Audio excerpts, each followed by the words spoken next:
தந்தி டிவியை உங்கள் cable TV ஆபரேட்டரிடம் இலவசமாக கேட்டு பெறுங்கள்.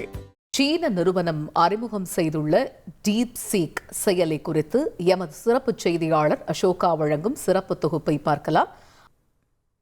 ஆர்டிஃபிஷியல் இன்டெலிஜென்ஸ் என்று சொல்லப்படக்கூடிய இந்த செயற்கை நுண்ணறிவு தொழில்நுட்பத்தையே புரட்டி போட்டு கொண்டிருக்கிறது டீப் சீக் என்கிற புதிய நிறுவனம், புதிய டெக்னாலஜி.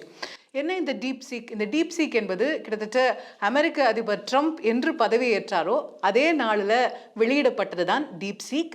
சைனாவிலிருந்து வெளிவந்திருக்கக்கூடிய ஒரு ப்ராடக்ட். இது வெளிவந்ததிலிருந்து அமெரிக்காவில் இருக்கக்கூடிய அத்தனை பெரிய தொழில்நுட்ப நிறுவனங்களும், அது மைக்ரோசாஃப்ட், கூகுள், மெட்டா, அப்படி இப்படின்னு எல்லாருமே ஒரு பெரிய பதட்டத்தில் இருக்கிறார்கள் அப்படிங்கிறத பார்க்குறோம். இந்த எல்லா நிறுவனங்களுடைய பங்குகளும் அமெரிக்கன் மார்க்கெட்டில் சரிந்து வருகிறது. அதனுடைய எதிரொலியை இந்திய பங்குச்சந்தையில் கூட நம்ம பார்க்க முடிந்தது. அப்படி என்ன செய்திருக்கு இந்த டீப் சீக்? இந்த டெக்னாலஜி வந்ததுலேருந்து ஏன் இவ்வளோ பதட்டம், இவ்வளோ கேள்வி, ஸ்டாக் மார்க்கெட்டில் சரிவு, என்ன நடக்கிறது அப்படின்றது தான் நம்ம இப்போ பார்க்க போகிறோம்.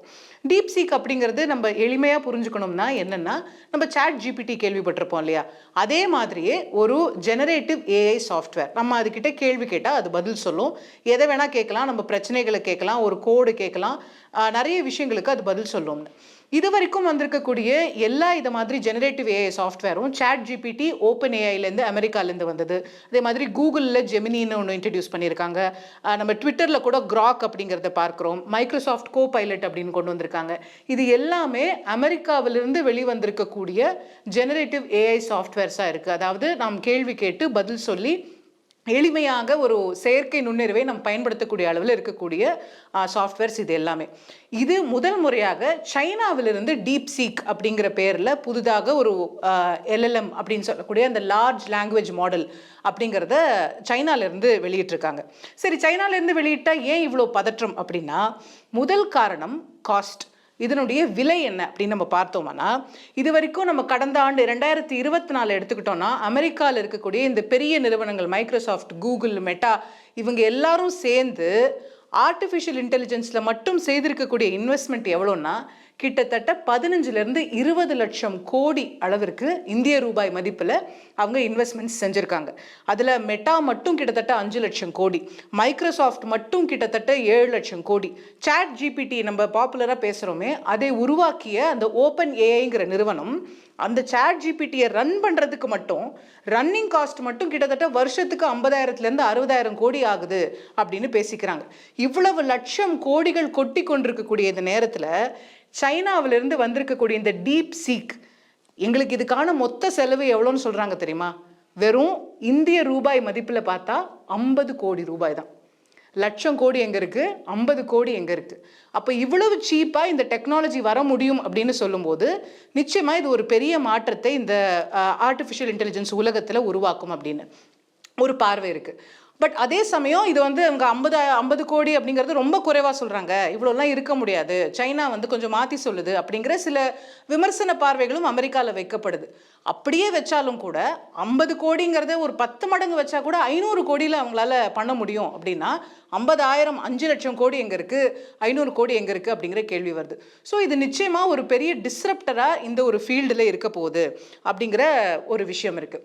எப்படி நம்ம அமெரிக்கா நாசா ராக்கெட் விடுறதுக்கு எவ்வளோ செலவாகுது, அதே ராக்கெட்டை நம்ம மங்கள்யானும் சந்திரயானும் இந்தியாவில் ரொம்ப ஈஸியாக விடுறோமோ, எப்படி நம்ம வந்து எந்த ஒரு ஃபோன், ஒரு ஐஃபோன்லாம் பல லட்சம் கோடி இருந்தாலும் கூட அதே கிட்டத்தட்ட அதே ஃபீச்சர்ஸோடு இன்றைக்கி நமக்கு சைனீஸ் ஃபோன் அப்படின்னு ஒன்று கிடைக்குதோ, அந்த மாதிரி லோ காஸ்ட்டில் வரக்கூடிய இந்த விஷயங்கிறது இந்த செயற்கை நுண்ணறிவு உலகத்தையே மாற்றக்கூடும் அப்படிங்கிற பார்வை நிலவுகிறது. குவாலிட்டி ரீதியாக நம்ம பார்க்கும்போதும் தர ரீதியாக பார்க்கும்போதும் கூட இந்த டீப் சீக் வந்து சாட் ஜிபிடியை விடவே பெட்டராக இருக்குது அப்படின்னு சில ஆய்வுகளும் வர தொடங்கி இருக்கிறது. அஃப்கோர்ஸ் இது லான்ச் பண்ணி கொஞ்ச நாள் தான் ஆகுது, இன்னமும் ஆய்வுகள் செய்ய வேண்டும் அப்படிங்கிறதுல மாற்று கருத்து இல்லை. ஸோ இப்போது இந்த மாதிரி ஒரு நல்ல குவாலிட்டியான ரொம்ப சீப்பான ப்ராடக்ட் சைனாலேருந்து வரும்போது அடுத்த ஆர்டிஃபிஷியல் இன்டெலிஜென்ஸ் அப்படிங்கிற போரில் சைனா உலகத்தை டாமினேட் செய்யுமா? சைனா தான் உலகத்தில் இப்போ வந்து எல்லா நாடுகள்லையும் இந்த டெக்னாலஜியை பயன்படுத்தி தான் அடுத்த கட்டமாக இதை கொண்டு போவாங்க. இப்போ சைனாவுடைய கை வந்து இந்த ஆர்டிஃபிஷியல் இன்டெலிஜென்ஸ் ரேஸில் ஓங்கிடுச்சு அப்படின்னு சொல்லலாமா அப்படிங்கிறது தான் பெரிய கேள்வியாக எழுந்திருக்கு. அமெரிக்காவில் அதிபர் டொனால்ட் ட்ரம்ப்பே இது ஒரு வேக்கப் கால் அப்படின்னு சொல்லியிருக்காரு. பாருங்க, சைனாலேருந்து இப்படி வருது, இங்கே அமெரிக்காவில் இருக்கக்கூடிய நிறுவனங்களுக்கு நாங்கள் லட்சம் கோடிகளில் இன்வெஸ்ட்மெண்ட் போட்டுட்டு இருக்கீங்க, ஆனால் அவங்க இவ்வளோ குறைந்த விலையில உருவாக்கிட்டாங்க, நீங்களும் இந்த மாதிரியெல்லாம் செய்யணும் அப்படின்னு சொல்லி அமெரிக்க அதிபரே இது போல பேசக்கூடிய அளவிற்கு அமெரிக்கா கவலையில் இருக்கிறது அப்படிங்கிறதுல எந்த மாற்று கருத்தும் இல்லை. இதில் இன்னொரு கவலை என்ன தெரிவிக்கிறாங்கன்னா, நமக்கு தெரியும் சைனாவில் மீடியா கண்ட்ரோல் அப்படிங்கிறதெல்லாம் அதிகம், கருத்து சுதந்திரத்துக்கு நிறைய கட்டுப்பாடுகள் இருக்கிறது.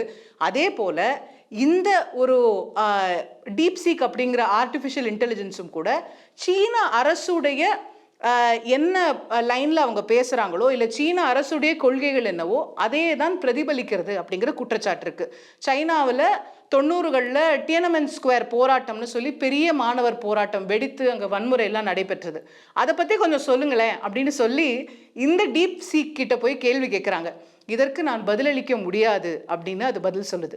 அப்போது சைனா அரசாங்கம் இல்லை சைனாவுடைய அரசியலை பிரதிபலிக்கக்கூடிய விதமாக இந்த டீப் சீக் இருக்கா? இப்போ இதை எல்லா நாடுகளும் பயன்படுத்த ஆரம்பித்தா அதில் இன்னும் என்னென்ன ஆபத்துகள் வருமோ அப்படிங்கிற கேள்வியும் கூட சிலர் எழுப்பி கொண்டிருக்கிறார்கள். சரி, அமெரிக்காவுக்கும் சைனாவுக்கும் ஆர்டிஃபிஷியல் இன்டெலிஜென்ஸில் இப்போ ஒரு பெரும் போர் தொடங்கியிருக்கு. இந்த ரேஸில் இந்தியா எங்கே இருக்குது?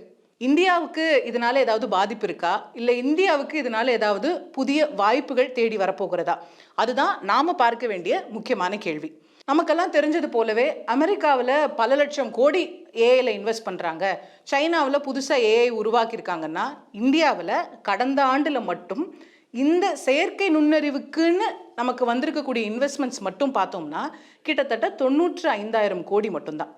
இது உலக நாடுகளோட கம்பேர் பண்ணும்போது ரொம்ப ரொம்ப குறைவு. இந்த மாதிரியான இன்வெஸ்ட்மெண்ட்டை வச்சுக்கிட்டு நம்மளால ஒரு பெரிய மாடலை இதை மாதிரி உருவாக்க முடியாது அப்படிங்கிறது தான் இது வரைக்கும் ஒரு பெரிய நம்பிக்கையாக நமக்கெல்லாம் இருந்தது, நம்மளால எங்கே பண்ண முடியும் அப்படின்னு. ஆனால் இந்த டீப் சீக் வந்த பிறகு இவ்வளவு குறைவான காஸ்ட்ல சைனாவால் பண்ண முடியும் போது இந்தியாவால் ஏன் செய்ய முடியாது அப்படிங்கிற கேள்வியும் கூட சிலர் எழுப்புகிறார்கள். இப்போ சைனால மாடல் வந்துருச்சு, அமெரிக்காவில் பல மாடல்ஸ் இருக்கு, ஆனால் இந்த மாதிரி சாட் ஜிபிடி போன்ற எந்த ஒரு ஜெனரேட்டிவ் ஏஐ சாஃப்ட்வேருமே ஹிந்தியில் பேசுமா, தமிழில் பேசுமா, தெலுங்கில் பேசுமா? அப்போது இந்திய மொழிகள் பேசக்கூடிய இந்த மாதிரி ஜெனரேட்டிவ் ஏஐ உருவாக்கக்கூடிய வாய்ப்பு என்கிறது இந்தியர்களுக்கு இருக்கிறது. அதை நம்ம பயன்படுத்தி கொள்வோமா அப்படிங்கிறது பெரிய கேள்வியாக இருக்குது. இன்னைக்கு கூட இதே சாட் ஜிபிடியோட மூலமாக கருதப்படக்கூடியது கூகுள்லேருந்து ஆரம்பித்த ஒரு ரிசர்ச் பேப்பர். அந்த ரிசர்ச் பேப்பரை எழுதிய 2 பேர் இந்தியர்கள். இன்றைக்கு சிலிகான் வேலியை கலக்கி கொண்டிருக்கக்கூடிய பெர்ப்ளெக்சிட்டி ஏஐ அப்படிங்கிற ஒரு பெரிய ஸ்டார்ட் அப் உடைய நிறுவனர் ஒரு இந்தியர், அரவிந்த் ஸ்ரீனிவாசன் சொல்லி நம்ம ஐஐடி மெட்ராஸில் படித்தவர். ஸோ நாம் ஒரு புது விஷயத்தை உருவாக்குறோமோ இல்லையோ, இந்தியர்களால் பல விஷயங்களை சாதிக்க முடியும் அப்படிங்கிறத இவங்கெல்லாம் நிரூபித்து கொண்டே இருக்கிறார்கள். அடுத்த தலைமுறை இளைஞர்கள் இந்த ஆர்டிஃபிஷியல் இன்டெலிஜென்ஸில் நம்ம சரியான அவர்களுக்கான திறன் மேம்பாடு, அவர்களுக்கான ட்ரைனிங் கொடுத்தோமே ஆனால் அவர்களுக்கும் நிறைய இது போன்ற வேலை வாய்ப்பு ஆப்பர்ச்சுனிட்டிஸ் கிடைக்கும் அப்படிங்கிறதுல மாற்று கருத்தில்லை. ஸோ இந்த ஏஐ வாய்ப்பை இந்தியா எப்படி பயன்படுத்தி கொள்ள போகிறது, தமிழகம் எப்படி பயன்படுத்தி கொள்ள போகிறது, பொறுத்திருந்து பார்ப்போம். செய்திகளை உடனுக்குடன் தெரிந்து கொள்ள உடனே சப்ஸ்கிரைப் பண்ணுங்க.